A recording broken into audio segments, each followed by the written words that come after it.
Chicken பப்ரிக் எப்படி செய்கிறது அப்படிங்கிறது தான் இன்றைக்கி நம்ம வீடியோவில் பார்க்க போகிறோம். இது வந்து ஒரு தாய் ஃபுட் ரெசிபி.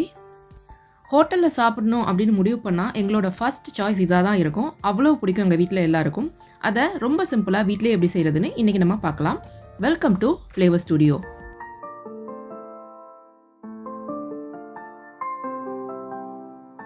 இந்த சிக்கன் பப்ரிக் செய்கிறதுக்கு முதல்ல ஒரு கடாயை சூடு பண்ணிவிட்டு அதில் 1.5 மேஜர் கரண்டி அளவில் சமையல் எண்ணெய் சேர்த்துக்கலாம். இப்போ இதில் 4-5 பல்லு பூண்டை வந்து நல்லா இந்த மாதிரி நசுக்கி எடுத்து வச்சுருக்கேன். இதை வந்து நீங்கள் சின்ன சின்னதாக சாப் பண்ணியும் சேர்த்துக்கலாம். பட் இந்த மாதிரி பெரிய பெரிய துண்டுகளாக சேர்க்கும்போது எங்களுக்கு பிடிக்கும், அதனால் நான் அந்த மாதிரி சேர்த்துருக்கேன். உங்களுக்கு இந்த மாதிரி பெரிய பெரிய துண்டுகள் இஷ்டம் இல்லைன்னா நீங்கள் அதை குட்டி குட்டியாக சாப் பண்ணி சேர்த்துக்கோங்க.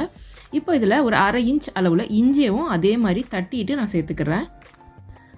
இப்போ இதில் 2 லெமன் கிராஸ் எடுத்துகிட்டு அதை நல்லா தட்டிட்டு இந்த மாதிரி கட் பண்ணி எடுத்துருக்கேன். அதையும் நம்ம எண்ணெயில் சேர்த்துக்கலாம். லெமன் கிராஸ்க்கு தமிழில் என்ன சொல்லுவாங்கன்னு எனக்கு சரியாக தெரியல. உங்கள் யாருக்காவது தெரிஞ்சுன்னா அதை கமெண்ட்டில் சொல்லுங்கள், நானும் தெரிஞ்சுக்கிறேன். இப்போ இதை வந்து நம்ம கொஞ்சம் நேரம் நல்லா வாசனை வர்ற வரைக்கும் நம்ம வதக்கிக்கணும். இந்த கார்லிக் அப்புறம் இந்த லெமன் கிராஸ் சேர்த்து வதக்கும் போது செம்மையான ஒரு ஃப்ளேவர் கிடைக்கும். அதுதான் இந்த தாய் ஃபுட்டோட ஃப்ளேவருக்கே ஒரு மெயினான ஒரு ரீசன் அப்படின்னு சொல்லலாம். இப்போ இதில் 1 மேஜை கரண்டி அளவு மிளகாய்த்தூள் நான் சேர்த்துக்க போகிறேன். இது வந்து உங்களோட காரத்துக்கு தகுந்த மாதிரி நீங்கள் கூடவோ குறைவோ அட்ஜஸ்ட் பண்ணி போட்டுக்கோங்க. இப்போ இதில் அதே அளவு தண்ணி சேர்த்து நான் கலந்து விட்டுக்கிறேன். ஒரிஜினல் ரெசிப்பியில் பார்த்திங்கன்னா இதுக்கு வந்து சில்லி பவுடர் யூஸ் பண்ண மாட்டாங்க. காஞ்ச மிளகாயை தண்ணி சேர்த்து அரைச்சி அதுக்கப்புறம் சேர்ப்பாங்க. நான் வந்து ரொம்ப கம்மியான அளவுக்கு அரைக்கிறதுக்கு சிரமமாக இருக்கும் அப்படிங்கிறதுனால ஜஸ்ட்டு நான் சில்லி பவுடர் யூஸ் பண்ணிக்கிட்டேன். இதுவே நம்ம மிளகாயை அரைச்சி சேர்த்தோம் அப்படின்னா இன்னுமே ரொம்ப டேஸ்டியாக இருக்கும், நல்லாயிருக்கும். உங்களுக்கு டைம் இருந்ததுன்னா நீங்கள் அப்படி கூட பண்ணிக்கலாம். இப்போது மிளகாயை சேர்த்துட்டு நல்லா நம்ம வதக்கிக்கலாம். வதக்கிட்டு அதில் எண்ணெய் பிரிஞ்சு வருது பாருங்கள், இந்த அளவுக்கு நம்ம குக் பண்ணிக்கணும். அப்போ தான் அந்த பச்சை வாசனை போகும்.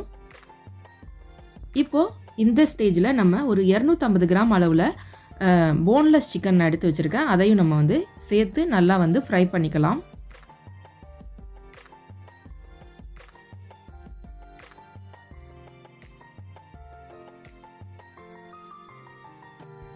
நீங்கள் சிக்கனை சேர்த்துட்டு மிக்ஸ் பண்ணி விட்டுகிட்டே இருங்க. இந்த கொஞ்ச நேரத்துலேயே சிக்கன்லேருந்து தண்ணி விட ஆரம்பிக்கும். தண்ணி விட்டு அந்த தண்ணியிலேயே சிக்கன் கொஞ்சம் நேரம் வேகட்டும். மீடியம் ஹை ஹீட்லேயே வச்சு நம்ம இதை வந்து வேக வச்சுக்கலாம். ரொம்ப அடுப்பை கம்மியாக வைக்கணுங்கிற அவசியம் இல்லை. பார்த்தீங்கன்னாவே தெரியும், நல்லா தண்ணி விட்டுட்டு சிக்கன் நல்லா சுருண்டு வர ஆரம்பிக்கும். நார்மலாக நம்ம சிக்கன் சமைக்கும்போது இந்த ஸ்டேஜ்லேயே நான் வந்து சால்ட்டெல்லாம் சேர்த்துருவேன். இந்த ரெசிபிக்கு சால்ட் எதுவும் ஆரம்பத்தில் சேர்த்துடாதீங்க. ஏன்னா நம்ம சேர்க்க போகிற மற்ற இன்க்ரீடியன்ஸில் சால்ட் இருக்கும். அதனால் நம்ம எல்லாம் சேர்த்துட்டு டேஸ்ட்டு பார்த்துட்டு ஒருவேளை உப்பு பத்தலைனா மட்டும்தான் கடைசியாக சால்ட் சேர்த்துக்க போகிறோம்.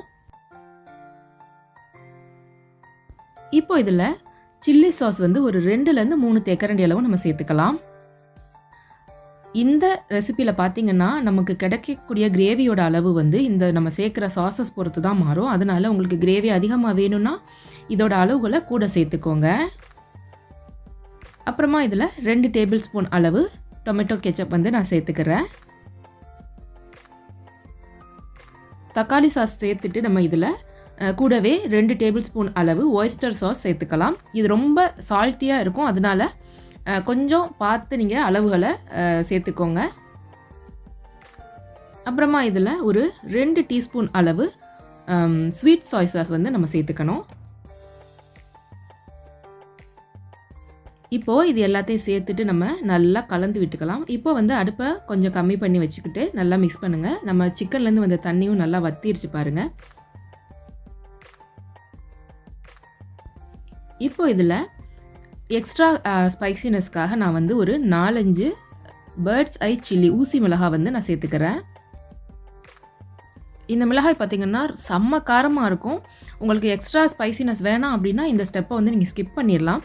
பட் வந்து நம்ம ஆல்ரெடி நிறைய சாஸஸ் சேர்த்துருக்கோம் இல்லையா, அதில் வந்து நிறைய ஸ்வீட்னஸ் கொடுக்கும். அதை வந்து ஒரு பேலன்ஸ் பண்ணுறதுக்காக தான் நான் எக்ஸ்ட்ராவாக சில்லி ஆட் பண்ணியிருக்கேன். இப்போ இதில் 1 கப் அளவு தண்ணி சேர்த்துட்டு நம்ம லைட்டாக கொதிக்க விட்டுடலாம்.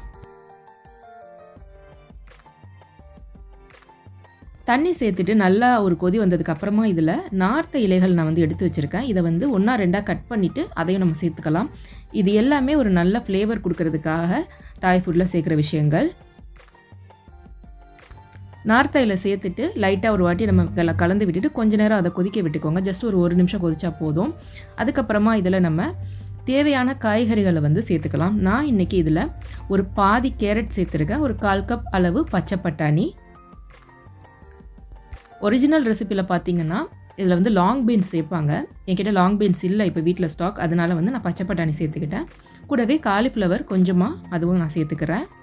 கடைசியாக இதில் பேபி கார்ன் வந்து இந்த மாதிரி நீல வாக்கில் கட் பண்ணி எடுத்து வச்சுருக்கேன், அதையும் நான் சேர்த்துக்கிறேன்.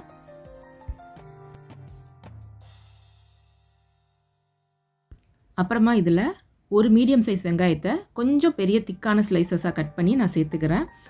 ஒரிஜினல் தாய் ஃபுட் ரெசிபீஸில் பார்த்திங்கன்னா இந்தியன் வெங்காயம் யூஸ் பண்ண மாட்டாங்க. அவங்க ஹாலண்ட் வெங்காயம் அப்படின்னு சொல்லிட்டு ஒரு மாதிரி எல்லோ கலரில் இருக்கிற வெங்காயம் தான் யூஸ் பண்ணுவாங்க. அது ஏனோ எனக்கு வந்து அந்த டேஸ்ட் பிடிக்காது அப்படிங்கிறனால நம்ம நார்மலாக நம்ம வீடுகளில் யூஸ் பண்ணுற பல்லாரி வெங்காயம் தான் நான் சேர்த்துருக்கேன். இப்போ நம்ம காய்கறிகள் எல்லாம் சேர்த்துட்டு கொஞ்சம் நேரம் கொதிக்க விட்டுக்கலாம். தண்ணி ஒரு வேளை பத்தலை, கிரேவி ரொம்ப திக்காயிடுச்சுன்னா இன்னும் கொஞ்சம் தண்ணியும் நீங்கள் சேர்த்துக்கோங்க. இந்த ஸ்டேஜில் உப்பு சரியாக இருக்கான்னு பார்த்துட்டு உப்பு காரம் தேவைப்பட்டால் நீங்கள் எக்ஸ்ட்ராவாக சேர்த்துக்கலாம்.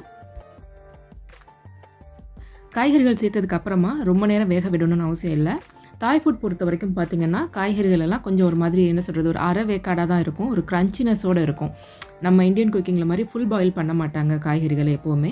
ஸோ இப்போ வந்து இதை அடுப்பை ஆஃப் பண்ணிவிட்டு நம்ம சூடான ரைஸ் கூட உடனே சுட சுட சர்வ் பண்ணோம் அப்படின்னா செம்ம டேஸ்ட்டாக இருக்கும்.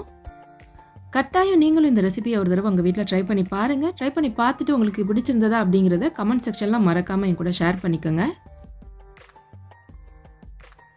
உங்களுக்கு வேறு என்ன மாதிரியான ரெசிபிஸ் வேணும் அப்படிங்கிறதையும் கமெண்ட்டில் சொன்னீங்க அப்படின்னா என்னால் முடிஞ்ச வரைக்கும் அதை அடுத்தடுத்த வீடியோஸில் நான் அப்லோட் பண்ண ட்ரை பண்ணுறேன். இதே மாதிரி இன்ட்ரெஸ்டிங்கான ஈஸியான டேஸ்டியான ரெசிபிஸ் நிறைய நம்ம சேனலில் அடுத்தடுத்து வந்துகிட்டே இருக்குது. அதெல்லாம் நீங்கள் மிஸ் பண்ணாமல் பார்க்கணும் அப்படின்னு நினச்சிங்கன்னா நம்ம சேனல் ஃப்ளேவர் ஸ்டுடியோவை சப்ஸ்கிரைப் பண்ணிவிட்டு பக்கத்தில் இருக்க நோட்டிஃபிகேஷன் பெல்லையும் ஆன் பண்ணிக்கோங்க. சீக்கிரமே உங்களை நான் இன்னொரு ஈஸியான டேஸ்டியான ரெசிபியோடு சந்திக்கிறேன். அது வரைக்கும் எல்லாரும் take care, bye bye. Thanks for வாட்சிங்.